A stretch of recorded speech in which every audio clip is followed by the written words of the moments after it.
আজ 14ই অগস্ট রোজ শুক্রবার সকাল 6টা যাত্রাবাড়ি থানা মাছের আড়ত। গতকাল ঢাকা দক্ষিণ সিটি কর্পোরেশনের নির্বাহী ম্যাজিস্ট্রেট মোহাম্মদ আমিনুল ইসলাম সিনিয়র সহকারী সচিব উচ্ছেদ অভিযান চালান। তিনি নির্দেশ প্রদান করেন যাতে রাস্তায় মাছের ট্রাক রাস্তায় রেখে যানজট সৃষ্টি না হয় এবং মাছের আড়ত বন্ধ করে দেওয়ার কথা জানান। আজ আইন শৃঙ্খলা বাহিনীর বুড়ো আঙুল দেখিয়ে রাস্তা বন্ধ করে তাদের ব্যবসা চালিয়ে যান। গতকালের চেয়ে আজ বেশি যানজট সৃষ্টি হয় এবং জনগণের দুর্ভোগ পোহাতে হচ্ছে। পাশে ঢাকা দক্ষিণ সিটি কর্পোরেশনের সিটি মার্কেট হিসাবে পরিচিত সেই মার্কেটে না গিয়ে রাস্তায় বসে ব্যবসা চালিয়ে যায়।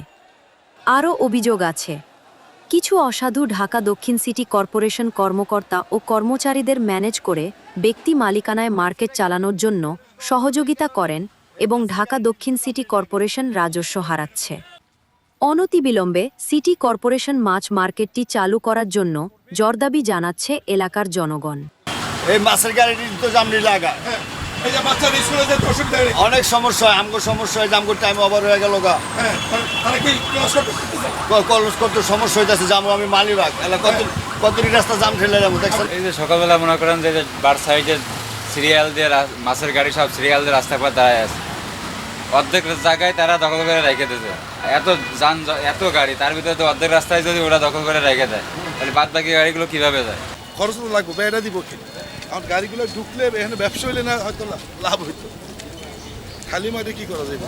শুনেন, যানজট পুরো যাত্রাবাড়ি ওই লুট আনলুট রাস্তা দিয়ে করতেছে, এছাড়া কোনো বিকল্প কোনো রাস্তা নাই, পার্কিংয়ের ব্যবস্থা নাই। যদি আমাদের এনে কোনো সমস্যা হয়, আমাদের পার্কিংয়ের ব্যবস্থা আছে, কিন্তু যাত্রাবাড়ি টোটাল ডে আউট করতে হইব। কোনো জায়গায় পার্কিং নাই, আমার গাড়ি রাস্তায় থাকবে না, আমি ভিতরে উঠাবো, আমাদের ব্যবস্থা আছে। যদি এটা 50টা গাড়ি রাখার মতো ব্যবস্থা আমাদের আছে, কিন্তু ঢাকা সিটিতে কোথাও তো কোনো পার্কিংয়ের ব্যবস্থা, রুটেই তো সব লুট আনলুট হচ্ছে।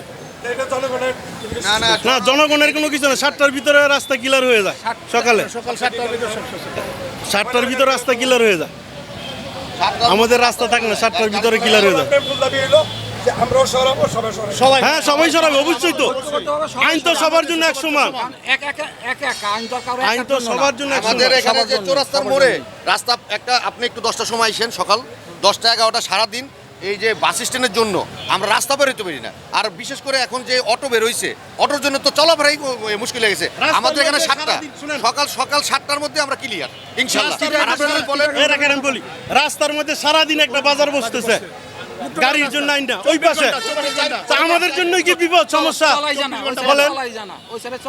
আমাদের জন্যই সমস্যা।